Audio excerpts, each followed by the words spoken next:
Dois tópicos, porque foram tópicos que também foram hoje falados e discutidos na Câmara Municipal do Funchal, com a ajuda da Isabel Lousada. Quase que também dispensa apresentações, não é? Uma mulher que tem-se debruçado acerca de todas estas perspectivas, até as mulheres do Almanac.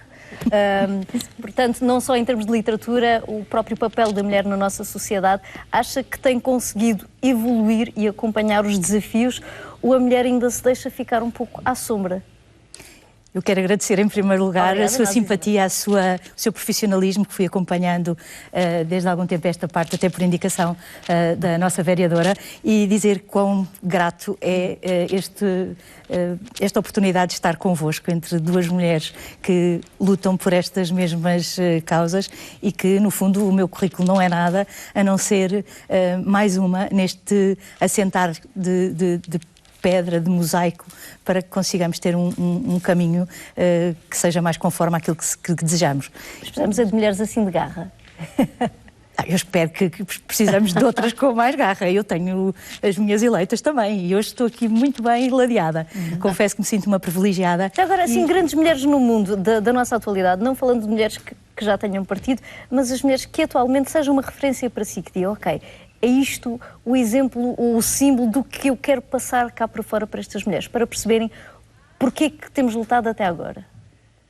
Eu posso lhe dizer, ultimamente temos sido alvo, e eu digo sido porque a administração pública muitas vezes é mal entendida e tenderia, até muito extraordinariamente, eleger uma mulher pela qual tenho a maior admiração e respeito, que é a doutora Teresa Fragoso, que dirige a Comissão para a Igualdade de Género.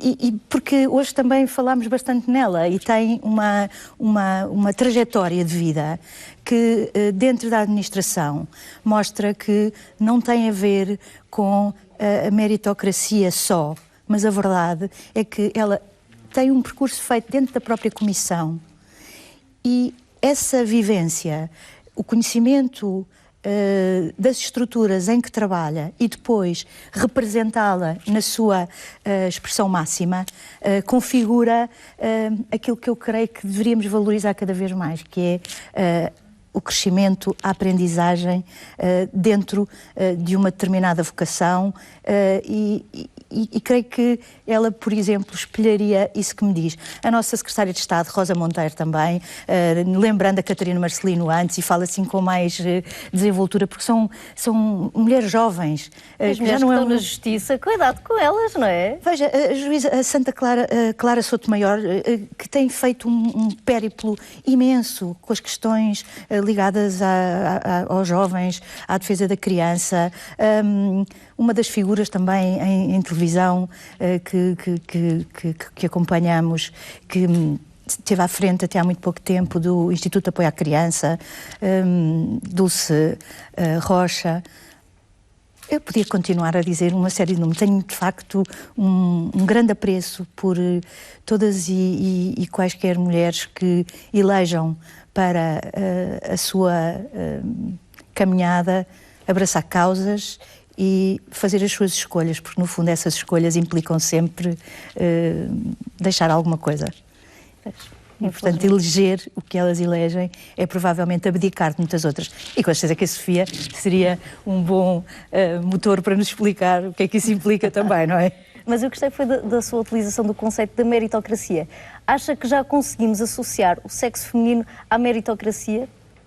Já existe um mérito ou às vezes coloca-se a mulher numa determinada posição ou num cargo simplesmente porque tem que ser, ou às vezes abdicamos da mulher exatamente pelo contrário, não é? Pelo conceito de família e vamos dar a oportunidade ao homem, o mérito vamos pô-lo de lado. Complicado, Madalena, não é? Madalena já ri. Mas tenho a profunda convicção de que o mérito existe sempre que há empenho, e as mulheres são muito empenhadas e muitas vezes aquilo que é tido como uma falta de apetência, de vontade, certamente já todas ouvimos falar nisto, não é? Não, mas as mulheres não se perfilam para assumir determinadas posições de liderança, são emotivas, têm essas características, pronto, já podíamos lembrar dos trabalhos da professora Lígia Amâncio, em que fala das características, aqueles estereótipos que não correspondem a nada, a não ser às categorizações que pretendem fazer apartar do que é emocional, do que é o sensitivo, o que é o mais delicado, para encapsular numa determinada dimensão aquilo que é a projeção, o protagonismo das mulheres. É essa desconstrução que é precisa e é urgente para mostrar que o mérito nas mulheres, como nos homens, como nos seres humanos, porque no fundo é disso que se trata, nós estamos a falar da humanidade e, como em tudo, temos pessoas mais aptas para umas determinadas tarefas e funções, com apetências e competências. O que acontece é que muitas vezes elas ficam na penumbra por fatores que são esses que a Sofia também anunciou logo desde o início. Portanto, às vezes nós mostramos o conceito também da igualdade com a equidade. Se calhar precisamos de um tratamento mais equitativo. Eu penso que sim, acho que estamos num caminho certo. Também não sou nada... Temos que ser justos. Temos que ser justos. Se pensarmos que quando olhamos para trás... Quais eram as mulheres que estavam à frente de ordens profissionais, por exemplo? Que podiam votar. Carreiras que podiam votar, a nossa Carolina Beatriz Ângelo. Não foi assim. 1911, aquele episódio de se tentar candidatar e ser aprovada para votar em 13, a nossa Carolina Beatriz Ângelo, que foi um ato pioneiro, além fronteiras também, traduz exatamente isso. Que há um périplo que é feito, aliás não deixa de ser curioso, e eu acho que vou querer chamar esta questão hoje, que me permitam, porque quando nos perguntavam hoje, ao longo daquela manhã interessante Sim. e intensa, sobre aquele título provocatório que demos aqui com a anuência da nossa vereadora, que era o que era esta provocação dos tetos de vidro e também das portas travessas, ou seja, há uma cultura que passa também por aquelas expressões mais populares que nós tínhamos e dizer que se pode estar certo ou pode estar errado, se as portas são travessas ou se a expressão está errada ou certa, e dar um bocadinho o mote para desconstruir. Porque, na verdade, são caminhos ínvios, são pouco claros. Se me disser, provavelmente muitos dos que nos acompanham aqui hoje diriam que em igualdade temos tudo conquistado, que poderá equacionar-se esta questão com mais premência noutras geografias, noutras latitudes, mas não é verdade, porque a cada dimensão temos uma perspectiva e uma outra etapa que queremos alcançar. Eu refiro-me, por exemplo, à questão de quando Carolina Beatriz Ângelo se perfilava para avançar para o voto, alegava as suas circunstâncias pessoais, ou seja, que ao abrigo da lei, a lei tinha uma vacuidade, e por sinal hoje estávamos a falar na Constituição e nesta proclamação da igualdade, e o que aconteceu foi que adiante, ela já era mãe de família e tinha uma profissão, tinha enviuvado recentemente, portanto era a chefe, a cabeça de casal, como era comum na época dizer-se, e isso foi a prerrogativa que determinou o ela poder avançar para essa etapa, que no fundo é simbólica, mas que é também a concretização do desidrato pelo qual lutaram tantas e tão bem. E que nos faz hoje, provavelmente, pensar que vamos votar, não porque está um dia de sol, mas porque é um direito que foi conquistado por muitas e com muito esforço. A Madalena, e qual o balanço que se pode extrair desta manhã? Certamente foi produtiva, não é? Aqui com as pedras que a Isabel ia lançando a ver se partia algum telhado de vidro. Mas também ver que às vezes temos telhados de vidro que parece que são tão transparentes e que não nos deixam subir a certos cargos, não é? E, portanto, essas são as questões. Hoje tivemos uma casa cheia e foram questões que o que nós queremos também como autarquia é, nós acreditamos nas questões da igualdade mesmo, como direito humano, entre homens e mulheres, e sabemos que há muito caminho a construir ainda e que tem que ser feito com o empenho de todos nós, sejamos nós mulheres ou sejam os homens também, porque isto são causas de todos nós, da humanidade, como dizia a Isabel Lousada. Tivemos uma casa cheia. E permita-me perguntar, com homens e mulheres ou mais mulheres? Com mais mulheres, mas com bastantes homens. É uma coisa que já se nota bastante. Há muitos homens que já assumiram estas causas como suas também, porque são seres humanos e que nós também somos seres humanos e temos direito à humanidade. E, portanto, cada vez mais pessoas têm esta consciência, e hoje a Isabel até falou num vídeo interessante de um país nórdico, acho que até era de um banco, que fez esse vídeo em que o rapaz e a rapariga, várias equipas faziam o mesmo trabalho, mas ele circulou, foi viral. Mas depois, quando se chegava ao fim, eles tinham os olhos vendados e quando recebiam o prémio por terem feito o trabalho foi exatamente o mesmo, os rapazes recebiam mais que as raparigas e até o próprio rapaz ficava espantado. Mas porquê? Não é justo, não é? Ela fez o mesmo que eu. E, portanto, estas questões começam a interiorizar-se.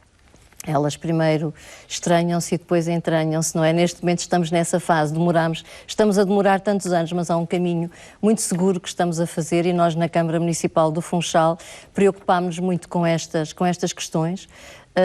Temos feito um caminho, nem sempre dá tudo certo, mas também não temos medo de errar. E não queremos repetir erros, isso é que já é um pouco burrice, não é? Mas não temos medo de errar e avançamos e temos feito este trabalho. E as questões não é só fazer ações, nós temos feito muitas ações, mas o trabalho conceptual, o refletir, o pensar, o perceber. Porque é que ainda hoje nos diziam, eu às vezes quero tanto mulheres para assumirem um lugar, dizia-nos um presidente de junta, da junta de Santa Maria Maior, o Guido Gomes, olá Guido, que ele tem muita vontade, mas elas não querem. Então tem que se perceber porquê, porque é que elas não querem e ajudar a ultrapassar essas dificuldades e trazê-las. Mas eu também tenho a convicção que as mulheres, se não forem chamadas para ajudar a planificar uma cidade, para ajudar a planificar a nossa vida, elas vão encontrar também as suas próprias mesas e vão fazê-lo também na mesma. Eu penso que já estamos nessa fase, porque estamos no século XXI, é preciso não esquecer, supostamente somos avançados. No mundo ocidental, mas deve dar um arrepio na espinha, eu acho que quanto a mim, quando vemos países islâmicos onde só agora as mulheres podem entrar a carta de condução, onde perante a justiça, perante a justiça tem que levar mais testemunhas porque o depoimento delas não tem o mesmo peso que um homem, arrepia um pouco ver como o mundo ainda consegue ser tão disparo, não é? Arrepia, mas se nós quisermos continuar esta nossa utopia, vou lembrar também aqui que a professora Teresa Pissarro Beleza, diretora da Faculdade de Direito da Universidade Nova de Lisboa, peço que me desculpem, mas de facto hoje impôs-se também nomeá-la e que está a encabeçar um primeiro curso de doutoramento que vai ser sendo em 3 pilares com a Universidade Nova de Lisboa, a Faculdade de Ciências Sociais e Humanas, a Direito, com o professor Manuel Lisboa, a professora Teresa Pissarro Beleza e o ISCS com a professora Anália Torres, têm feito uma trajetória muito interessante também a estes títulos e vão começar em outubro o primeiro doutoramento em estudos de género em Portugal. Quando num determinado patamar se começa a subir um degrau, é como que uma alavanca para que que deixe um lastro e que esse degrau comece a ser cada vez mais diminuto para os outros. Lembro-me só de uma particularidade, creio que gostará de saber também, que a Associação Portuguesa de Mulheres Cientistas, da qual faço parte também, como associada e membro da direção, tem sido notificada para uma série de iniciativas. Uma delas que nos pediu a EPWS, portanto a instituição onde está vinculada internacionalmente para divulgar, tem a ver com uma medida e uma estratégia que provavelmente vai também tornar-se viral, esperamos, com a sua ajuda e com a nossa garra, para... A campanha foi lançada por uma comissária europeia e a questão é esta: No Women, No Woman, No Panel.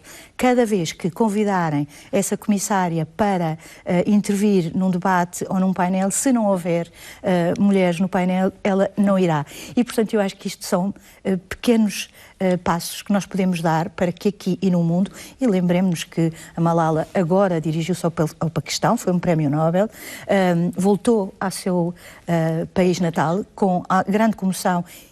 E nós vimos-lo, mas também vimos há uns tempos atrás aquilo que aconteceu com o ativista no Brasil, Marielle, e o que nós sabemos é que é um lastro que se deixa e que este mundo nunca poderá andar ao mesmo passo, mas podemos... E o tempo já lá foi, infelizmente, é verdade, um gosto de recebê-lo, passou tão rápido, mas muito obrigada pela presença das nossas duas convidadas em estúdio a mostrar que as mulheres